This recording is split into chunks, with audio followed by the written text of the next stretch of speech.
I'm Paul. I'm a photographer, and I get a lot of questions by new photographers as to what are the first steps to take to start their business. In terms of the setup, the structure of the business.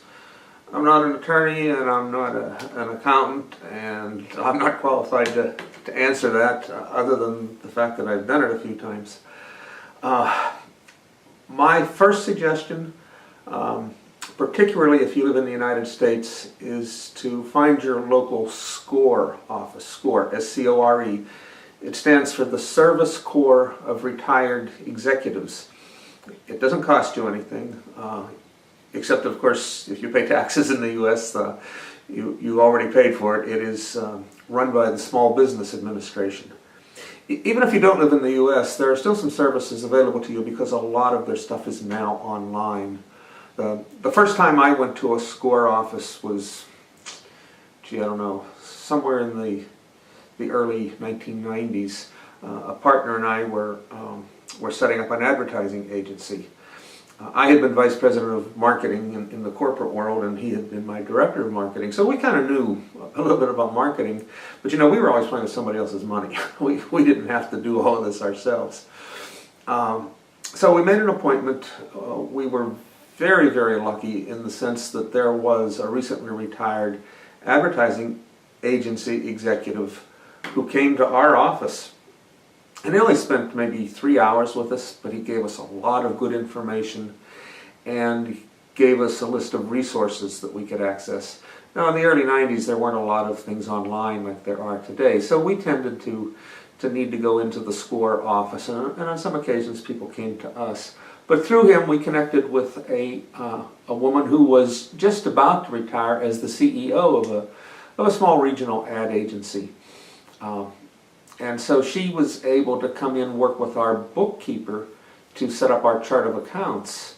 And my accounting background was accounting 101 in an evening class at a community college, I don't know, in the 1970s.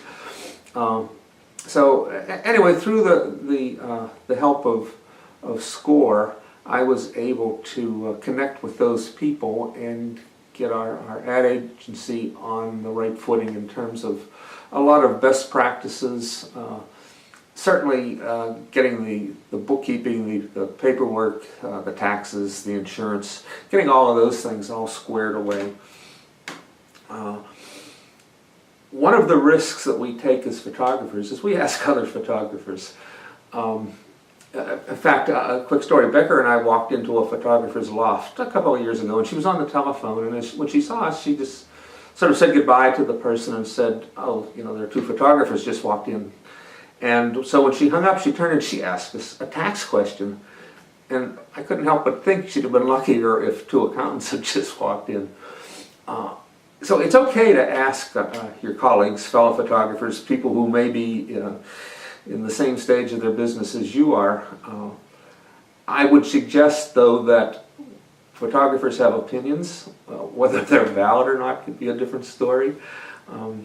I think if you go to a place like SCORE, then you will, and you can search for them on Google. There are local offices in every major city. In fact, I think probably in every county in the United States.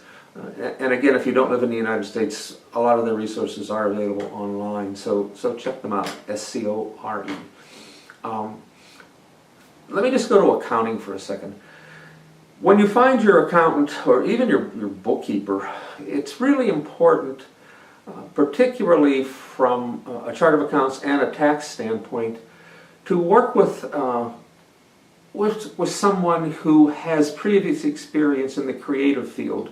There are differences between what you and I do than a manufacturer. If you take raw materials, produce something, and put it on a store shelf, it's pretty easy to figure out how to tax that. If you take a disc, which you pay less than $1 for, and you charge somebody a couple $1,000s to put images on it and then give them the disc, how much of that is taxable? And how much of that is an hourly wage that you paid yourself to do it? How much of it is the value added to that blank disc So anyway, those are questions that you need to run by somebody who's dealt with photographers, graphic artists,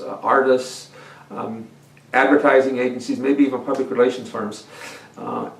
Anybody that's had some experience with creatives will have an advantage on the learning curve than somebody who's worked, say, just with manufacturing. So I would highly suggest you find an accountant, a bookkeeper who has experience there. I'll jump real quick to contracts. There are a lot of places online to get sample contracts for example, the wedding contract, the wedding agreement.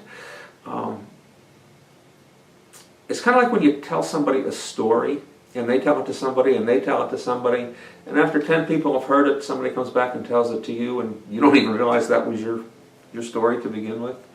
Things get changed as they get passed on.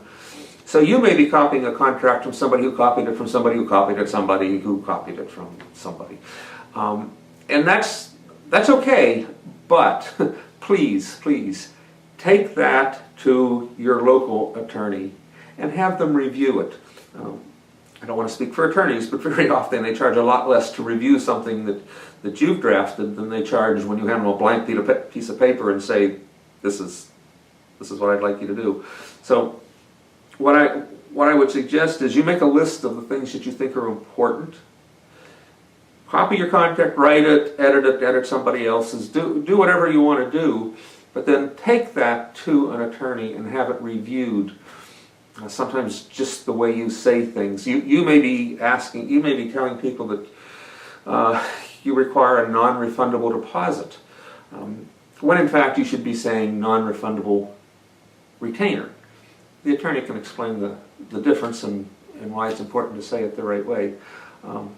Also, when you talk about copyrights, very often clients will say they want the copyright to something. They don't. That's just the word they know to use. What they want is the ability to make prints or use it on Facebook. So what you're talking about is some sort of a usage license as opposed to actually transferring the copyright. Because once you transfer the copyright, you don't own the images anymore, and they can do anything they want. So if that's not your intended, the intended result, then you're probably better off with some sort of a limited license. Again, talk to an attorney, not a photographer. All right, well that's all we're going to talk about today, and maybe I'll make up some other stuff and make another video. All right, thanks for your time. Ciao.